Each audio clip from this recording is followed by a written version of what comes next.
สามัคคีทุกสนสาดเฮาใส่สิทธิ์เป็นเจ้าทุกเหล่าผู้ออกแห่งงานห่วมแห่งการปกปักสร้างสาถิ่นฐานสร้างเมืองแปลงบ้านเหล่านั้นหังมีสวยงามกรรมบาลนำพาให้การปรึกษาเมื่อมีปัญหาแห่งงานโรงงานข้าวแห่งกองทัพแม่นหนึ่งในโครงประกอบของกลุ่มใหญ่พลาธิการกองทัพเฮ็ดหน้าที่ในการผลิตข้าวแห้งตอบสนองให้กองทัพและสังคมให้สำเร็จตามคาดหมายที่วางไว้นอกจากผลิตข้าวแห้งแล้วยังได้เสริมขยายท่าแห่งบ่มซ้อนของกรมกองเข้าในการผลิตเพื่อเป็นสินค้าสร้างรายรับมาสู่กรมกองและแก้ไขชีวิตการเป็นอยู่ของพนักงานนักรบโดยเฉพาะแม้นการผลิตเส้นเฟอเส้นขวางเส้นข้าวซอยเส้นข้าวเปียกและเส้นมีเหลืองออกจำหน่ายสู่สังคมในซุ้มปีผ่านมาทางโรงงานข้าวแห้งสามารถผลิตข้าวแห้งได้ 15,000 หา 20,000 กิโลและได้ผลิตสำรองไว้สางเฉลี่ย 5,000 หา 6,000 กิโลเป็นปกติ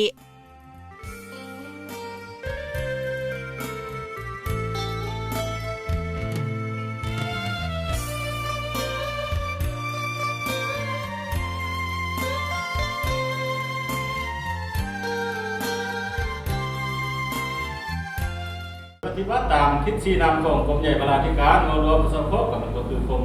ผู้โภคบริโภคเอาได้เอาใจใส่ผลิตข้าวแห้งปีนึงมันจะว่าให้ได้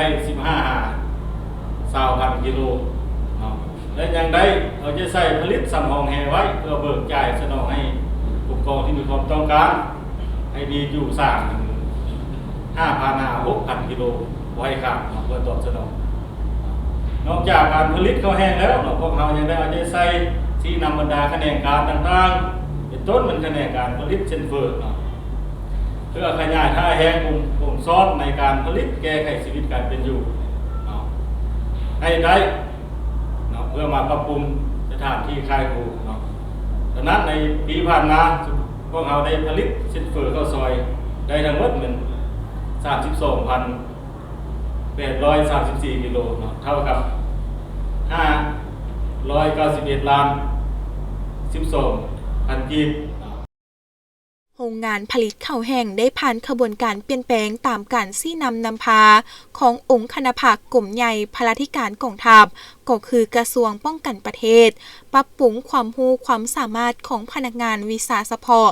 ที่เฮ็ดเวียกงานการผลิตและหมุนไส้เครื่องจักรที่มีความทันสมัยไปตามแต่ละระยะของการผลิตเพื่อตอบสนองกับความเรียกร้องต้องการที่อาจจะเพิ่มขึ้นในต่อหน้าโดยได้ยึดถือเอาการผลิตให้มีคุณภาพมีธาตุอาหารครบ5 หมู่สามารถเก็บไว้ได้ดน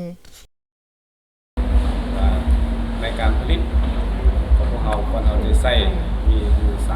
3ด้านเนาะด้านที่1นี่พวกเราต้องเอาใจใส่ด้านความสะอาดของวัตถุและผลิตภัณฑ์ที่ได้ทำใส่ภายในและออกสู่สังคมที่2คือว่าเอาใจใส่ด้านปริมาณและคุณภาพของวัตถุที่ผลิตและผลิตภัณฑ์ที่ผลิตออกมาแล้วนั้น3เอาใจใส่ปกปักรักษาวัตถุและอุปกรณ์ทำใช้ทำการผลิตและผลิตภัณฑ์ที่ผลิตออกมาแล้วนั้นไม่ตกเหี่ยเสียหายการผลิตของพวกเรานี่แม่นนำใช้เครื่องจักรเข้าช่วยในการทำการผลิต2คือไปแรงงานผลิตส่วนใหญ่ที่มันนำใช้แรงงานพนักงานของพวกเราเอง3คือการผลิตแม่นผลิตตามแผนการที่ได้กำหนดไว้ส่วนผลิตภัณฑ์แม่นผลิตตามออเดอร์ของลูกค้าและสังคมแต่ว่าข้อยุ่งยากแต่ว่ามีสถานที่การทำการผลิตของพวกเรานี่ถือว่าอย่างคับแคบเพียงพอในเมื่อมีการผลิตเพิ่มขึ้นหรือว่ามีออเดอร์ของลูกค้าสั่งเพิ่มขึ้นถือว่าอย่างพบความยุ่งยากเป็นต้นแม่นฤดูฝนถือว่าพบความยุ่งยากหลายแล้วก็ปัญหาที่2ย้อนเครื่องจักรทำการผลิตของพวกเราแม่นอย่างเป็นเครื่องจักรที่เครื่องทันสมัยอย่างใช้แรงงานของ คนเฮาเป็นจำนวนหลาย เพื่อหับประกันเฮ็ดให้เวียกงานวีซ่าเฉพาะก็คือเวียกงานการผลิตให้ได้ตามคาดหมายที่วางไว้ยังได้เอาใจใส่ในการศึกษาอบรมการเมืองนำพาแนวคิดให้พนักงานนักรบเป็นประจำและสุ่มใส่ปรับปรุงเวียกงานการผลิตให้ได้ตามแผนการประจำปีตามตัวเลขระดับคาดหมายที่ขั้นถึงก็คือวีซ่าเฉพาะได้กำหนดให้ในแต่ละปีให้ทันตามกำหนดเวลาสามารถรับประกันตอบสนองตามความเรียกร้องต้องการของหน้าที่เวียกงานในแต่ละระยะโดยถือตนเองให้เป็นหนึ่งในเวียกงานที่สำคัญในการเลี้ยงดูกองทัพบนพื้นฐานการปรับปรุงก่อสร้างกรมกองก็คือปรับปรุงกรมใหญ่พลาธิการกองทัพให้มีความเติบใหญ่เข้มแข็งหอบด้านกรรมบาลสามัคคีทุกสนชาติเฮาใส่สิทธิ์เป็นเจ้าทุกเหล่าผู้ออกแห่งงานร่วมแห่งการปกปักสร้างสาถิ่นฐานสร้างเมืองแปลงบ้าน